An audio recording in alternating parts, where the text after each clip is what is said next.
Hello friends, আমি জিষ্ণু। এই মুহূর্তে আমরা এসেছি বসিরহাট প্রান্তিকে। এর আগে তো হানাবাড়ি দেখা হলো, তো হানাবাড়ি থেকে বেরোনোর সময় বলেছিলাম যে প্রান্তিকে দেখতে আসবো। সেখানে আমাদের জন্য একটা চমক অপেক্ষা করছে, তো প্রান্তিকে এসেছি। এবার বেশি কথা না বাড়িয়ে চলুন দেখে নেওয়া যাক।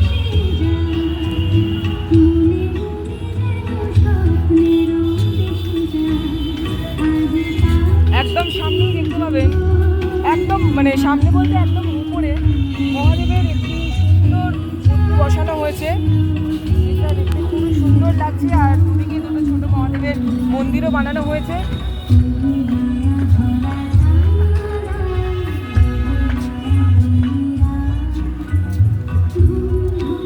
এবারে একটা কথা বলবো, সেটা হচ্ছে যে এবারের পুজোয় কিন্তু শুধুমাত্র কলকাতা বা কিছু জায়গা দেখলে হবে না, বসিরহাটে যেতে হবে। কালকে বেহালা দেখিয়েছি, বেহালাতেও তো আসতেই হবে, আর আজকে তো বসিরহাট দেখাচ্ছি। সবাই আসুন, খুব মজা করুন। আজকে তো সপ্তমী, আর কিছুদিন পরই দশমী, আর দুদিন আছে আমাদের হাতে। তা দুদিনের মধ্যে যতটা পারেন ঘুরে নেওয়ার চেষ্টা করুন। আর যারা এখনো পর্যন্ত বেরোননি, দেখতে থাকুন আমার সঙ্গে।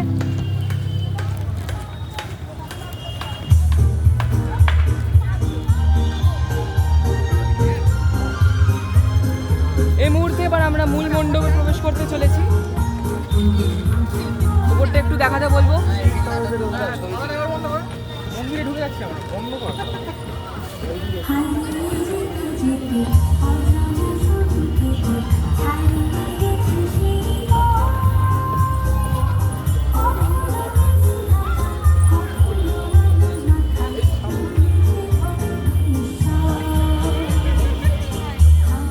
আপনারা দেখতে পাচ্ছেন মন্দিরের গায়ে এই যে ডিজাইনগুলো করা হয়েছে, এগুলো কিন্তু শোলা দিয়ে।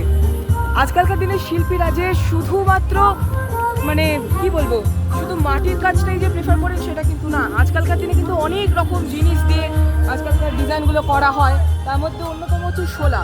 শোলার কাজ কিন্তু আজকালকার দিনে খুবই জনপ্রিয়, তাই এবার অনেকে এটা পছন্দ করেন। আর আজকালকার দিনের শিল্পীরা কিন্তু অসাধারণ কাজ করেছে। সামনেই দেখতে পাচ্ছি একটি শিবলিঙ্গ রাখা হয়েছে, খুব সুন্দর সাজানো হয়েছে। আর উপরে দেখাতে বলবো, এখানে দেখাতে বলবো, খুব সুন্দরভাবে এগুলো করা হয়েছে, যেগুলো নৃত্যরত মহাদেব তাণ্ডব করছেন। এখানে নটরাজ আছেন। এখানে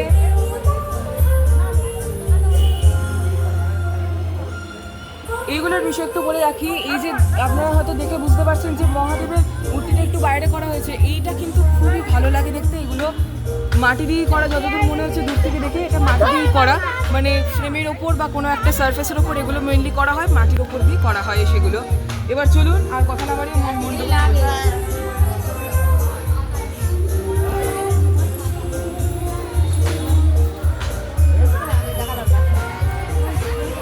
এখান থেকে কিন্তু মাতৃ প্রতিমা দেখা যাচ্ছে। তার আগে দেখিয়ে নিই আশপাশগুলো।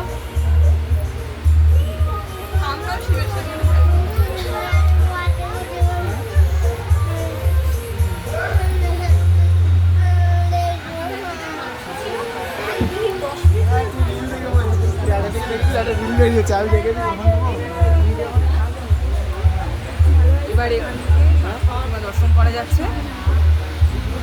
বড় বড় নাম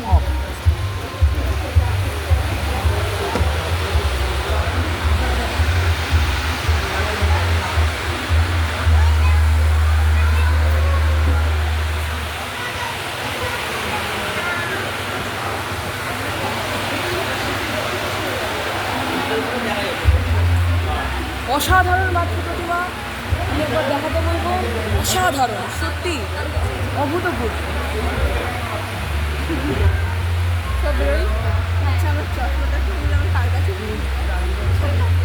খুব সুন্দর মাতৃ প্রতিমা।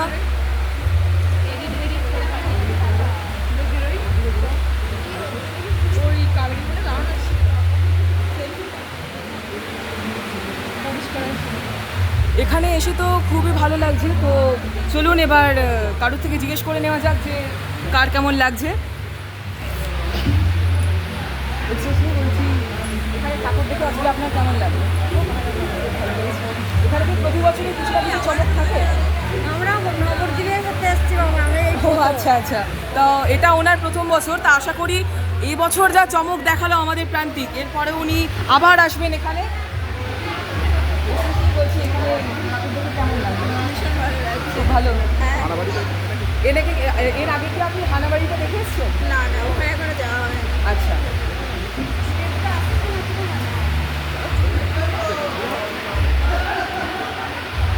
এখানে কেমন লাগলো ঠাকুর দেখে? হ্যাঁ, খুব সুন্দর লাগছে, প্রত্যেকবারই আসি, প্রত্যেকবারই দারুণ হয়। আচ্ছা, প্রতিমাও সেরকম সুন্দর, প্যান্ডেলও দারুণ।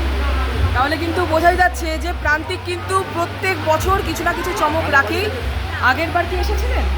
হ্যাঁ হ্যাঁ, প্রত্যেকবার আসি। ও প্রত্যেকবারই আসেন। হানাবাড়ি দেখেছেন? না না, ওটা এরপর যাবো। আচ্ছা, তা হানাবাড়ি এখনো দেখা হয়নি, হানাবাড়ি তো যাওয়া হবে এবং যেতেই হবে, কারণ হানাবাড়ি এবারে কিন্তু মানে বসিরহাটের একটা মেইন অ্যাট্রাকশন, সেটা তো দেখতেই হবে। তার সাথে আছে প্রান্তিক, প্রত্যেক বছর কিছু না কিছু চমক থাকে, এবছরও তার অন্যথা হয়নি। এতক্ষণ ধরে প্রান্তিক দেখা হলো, এবারে চলুন, এবার যদি আরও কিছু প্যান্ডেল থাকে তো দেখা হবে। এবার আজকের ব্লগটা এখানেই শেষ করছি, ভালো থাকবেন।